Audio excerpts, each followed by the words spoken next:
El Señor les bendiga, hermanos. Le doy gracias a Dios por una oportunidad más que tenemos de escudriñar su palabra y pedirle que nos ministre por medio de su Santo Espíritu.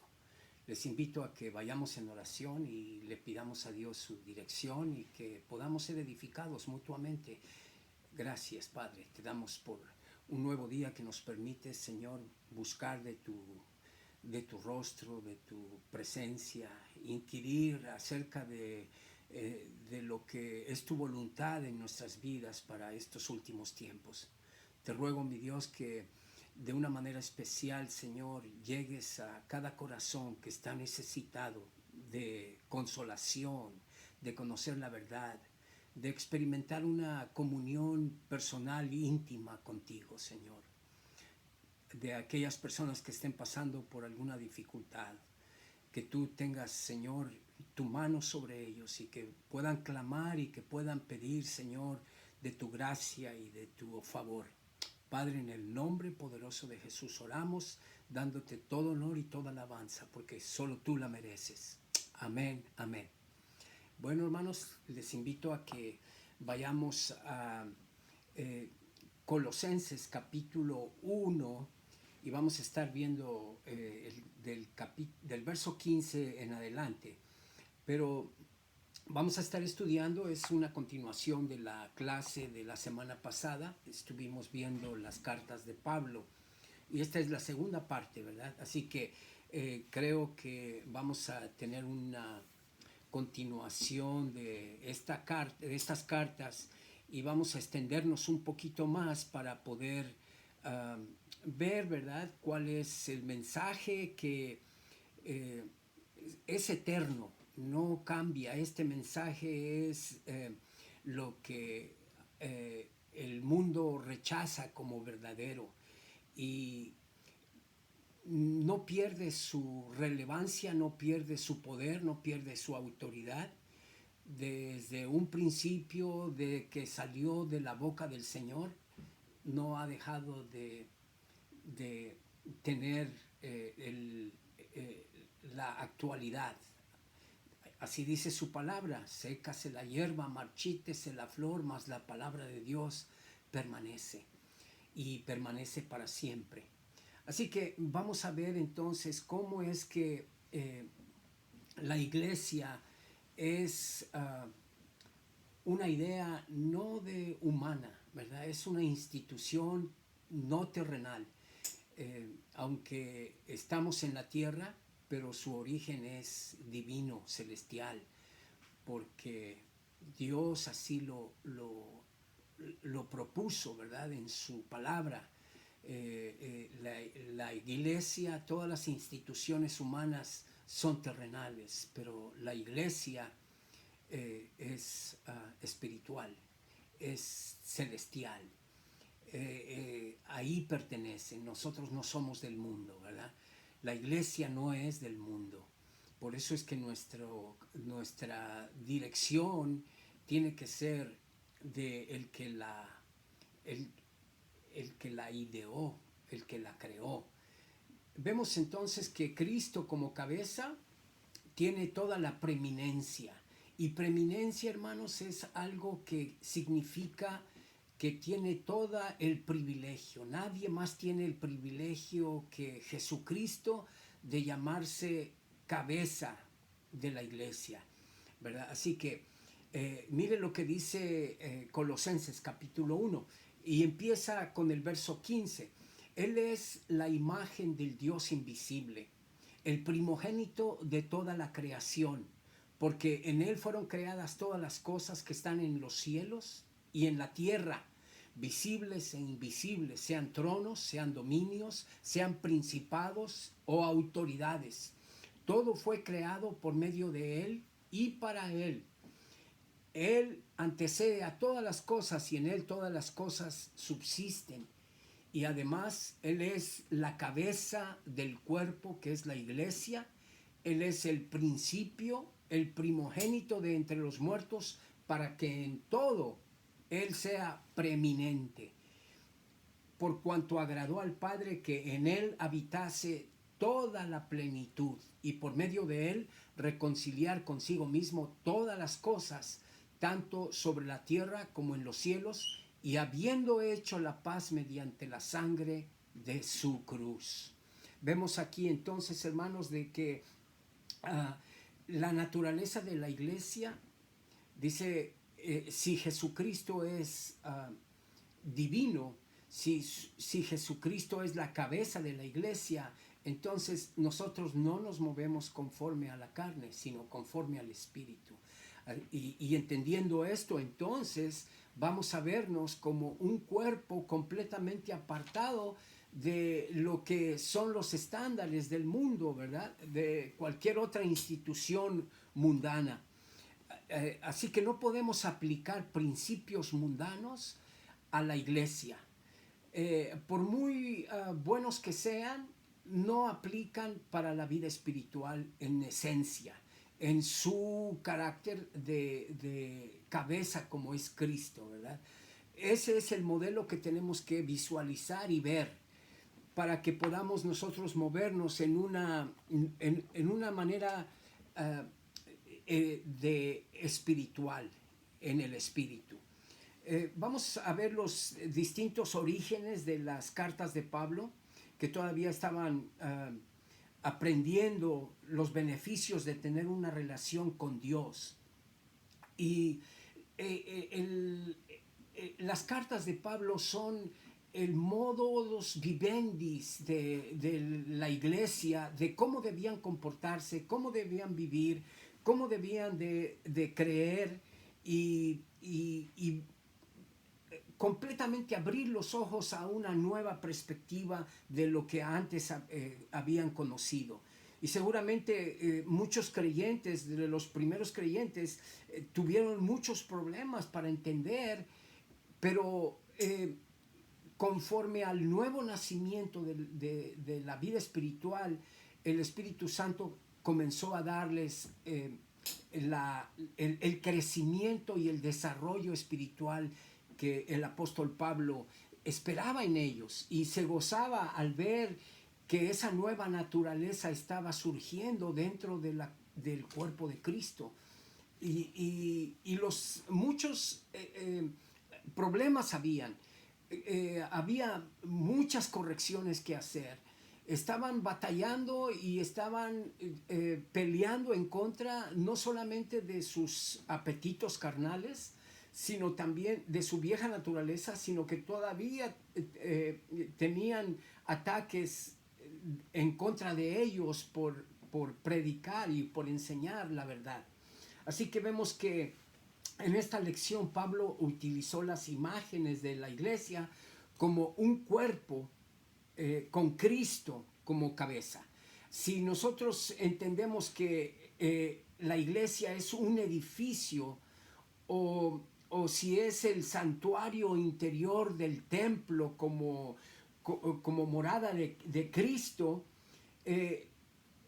entonces vamos a verlo ya de otra manera diferente, como la Biblia lo enseña, ¿verdad? Las Escrituras muestran que podamos ver la imagen de la iglesia como un sumo sacerdocio, no como una mera institución terrenal, sino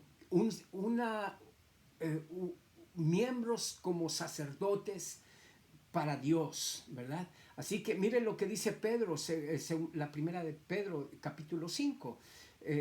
La epístola dice: también vosotros sois edificados como sacerdocio santo, como piedras vivas en casa espiritual, a fin de ofrecer sacrificios santos, sacrificios espirituales agradables a Dios, por medio de Jesucristo.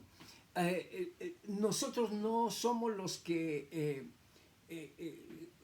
nos metemos, es por medio de Él.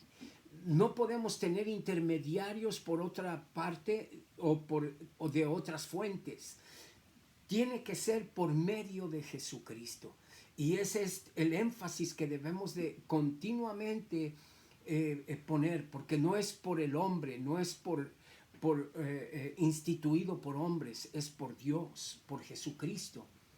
Eh, eh, por, pero vosotros, dice, sois linaje escogido, real sacerdocio, nación santa, pueblo adquirido, para que anunciéis las virtudes de aquel que os ha llamado de las tinieblas a su luz admirable.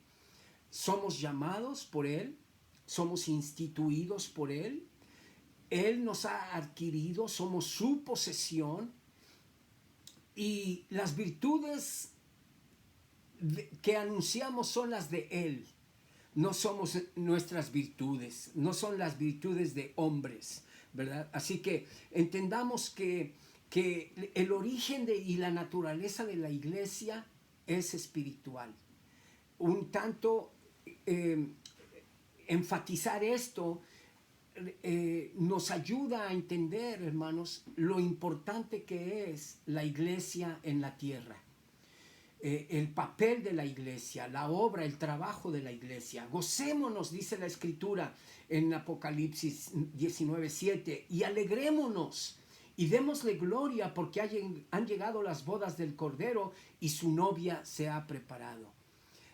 ¿Cuántas maneras de ver a la iglesia lo pone la Escritura para que nosotros captemos el gran trabajo y la gran obra que tenemos aquí en la tierra como iglesia?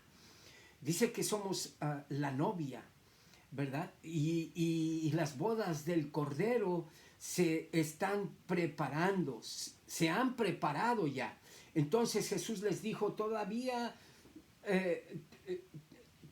todos vosotros os escandalizaréis de mí esta noche, porque está escrito, heriré al pastor y las ovejas del rebaño serán dispersas. Y aquí lo pone a la iglesia como un rebaño y a Jesucristo como pastor. Él es la cabeza siempre. Así que lo pone como nuestro pastor, nosotros como ovejas, pero también como rebaño, individualmente y colectivamente. Lo pone para que nosotros veamos que la iglesia no es un individuo nada más, es un conjunto de ovejas, un grupo de ovejas que el rebaño forma, que forma un rebaño. Juan lo pone de otra manera, ¿verdad? Él dice que yo soy la vid, vosotros las ramas. El que permanece en mí y yo en él, este lleva mucho fruto, pero separados de mí nada podéis hacer. Como iglesia, hermanos, tenemos que estar unidos a Cristo, adorar a Cristo, ver a Jesús nada más en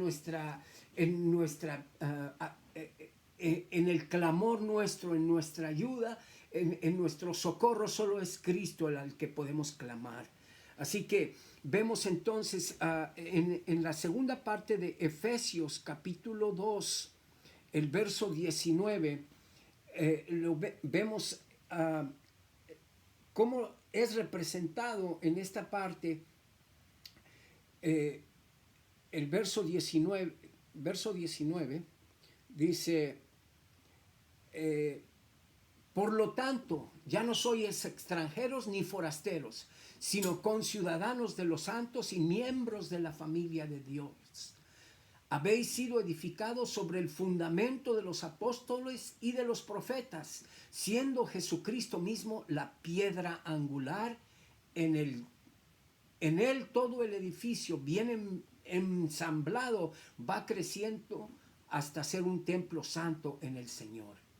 Esta, hermanos, es la iglesia que presenta el apóstol Pablo, y cómo es que la tenemos que ver nosotros como miembros de esta iglesia, que es un edificio bien ensamblado, va creciendo hasta ser un templo santo en el Señor. Este es el tipo de edificación que tenemos que recibir cada vez que se enseña la palabra de Dios. Porque dice que somos morada del Espíritu Santo de Dios. La iglesia es habitada por el Señor. Él es el pastor, Él es el sumo sacerdote. Así que nuestro entendimiento de lo que la palabra de Dios es la iglesia, debemos ser edificados sobre el fundamento de los apóstoles. Y el fundamento de los apóstoles, hermano, es exactamente las enseñanzas que ellos dejaron. Los evangelios, las cartas de Pablo, las cartas generales, ¿verdad? Todas estas, en todo el nuevo pacto, el Nuevo Testamento, la revelación del canón está cerrada completamente, y esto es en lo que nosotros tenemos que edificarnos. Cristo es la cabeza de la iglesia. En Él podemos confiar. Tenemos que considerar a la cabeza por el cuerpo, y que debe ser cuidado por la cabeza, ¿verdad? Por ejemplo, si uno toca una estufa muy caliente con el dedo, lo primero que sucede es que la cabeza le da la orden al dedo de que mueva inmediatamente del fuego la mano. Y eso es exactamente lo que la cabeza está haciendo dentro de la iglesia. Está dándonos órdenes si nosotros nos sometemos y nos dejamos dirigir. Porque da el caso de que si una persona está enferma, que tiene muerta su sensibilidad, no siente si se está quemando. ¿Por qué? Porque no tiene la sensibilidad. Y nosotros tenemos que tener ese cuidado de estar seguros de que el Espíritu Santo está limpiándonos y morando y habitando en nosotros. El apóstol utilizó muchas múltiples formas de describir a la iglesia, y conforme a lo que la palabra de Dios dice, ¿verdad? En cuestión de lo que es la iglesia, edificándonos, dice que Él constituyó a maestros, pastores, maestros, apóstoles, ¿verdad? Y con esto, a fin de que los santos sean perfeccionados para la obra del ministerio, para la edificación del cuerpo de Cristo. Cada ministro, cada maestro, cada líder, su enfoque es de edificar a la iglesia, es de servir a la iglesia. Dios se encarga de nutrirnos, de edificarnos, de hacernos producir frutos, pero nuestro enfoque tiene que ser que nosotros tengamos pleno conocimiento y ese pleno entendimiento de que nosotros tenemos que ser perfeccionados los unos con los otros, edificándonos, ministrándonos. El cuerpo de Cristo se edifica por medio de sus líderes, de sus maestros, de sus guías. Entonces vemos en Primera de Tesalonicenses, rápidamente porque no tenemos mucho tiempo, Primera de Tesalonicenses, el capítulo 4, el verso 16, y vemos cómo dice la escritura en esta porción: porque el Señor mismo descenderá del cielo con aclamación, con voz de arcángel y con trompeta de Dios, y los muertos en Cristo resucitarán primero. Aquí entendemos, hermano, de que como cabeza, como dueño de la iglesia, Él va a descender del cielo, y los muertos que hayan muerto en el Señor van a ser resucitados primero. Y esta era una de las enseñanzas que refutaban continuamente los saduceos, ¿verdad? Porque no creían en la resurrección. Y esta era la división que había en aquel tiempo, y por eso es que era importante enseñar que la resurrección era una enseñanza, una verdad esencial de ser enseñada, de que se instruyera de que había una esperanza de la resurrección, porque si Cristo no resucitó, dice, vana es nuestra fe. Así que era una doctrina importantísima en aquel entonces y aún lo sigue siendo, porque si no, ¿cómo seríamos nosotros arrebatados juntamente con ellos eh, si no iban a ser resucitados? Si ellos tenían que ser primero, ¿cómo entonces nosotros íbamos a seguirlos si es que nosotros quedamos vivos mientras, si el arrebatamiento ocurre, ¿verdad? Porque esa es la enseñanza que nosotros como, como doctrina, hoy hay tres teorías, ¿verdad?, de principales sobre el arrebatamiento. Y la iglesia, las asambleas de Dios, ellos enseñan claramente, ¿verdad?, de que el arrebatamiento es antes de la tribulación, porque la escritura claramente lo enseña y lo aprueba. La era de la iglesia es de la ascensión de Cristo, y en cualquier momento puede ser el arrebatamiento. Y la gran tribulación empieza una vez que la iglesia ha sido arrebatada. Esa es nuestra posición, ¿verdad? Y seguramente muchas partes de las escrituras lo confirman, pero dice la escritura, por tanto, alentaos los unos a los otros con estas palabras. Y es importantísimo, hermanos, de que se hable de esto, del arrebatamiento de la iglesia. Y es una de las partes en que se ha descuidado mucho.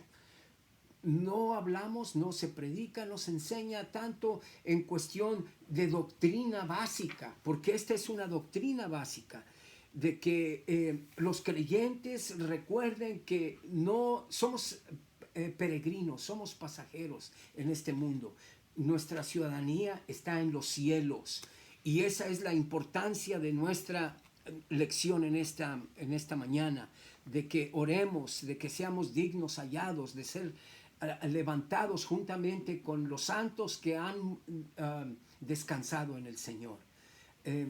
Tengo varios puntos de Timoteo y de Tito, pero en esta cuestión, hermano, Timoteo y Tito eran líderes de la iglesia que los pusieron.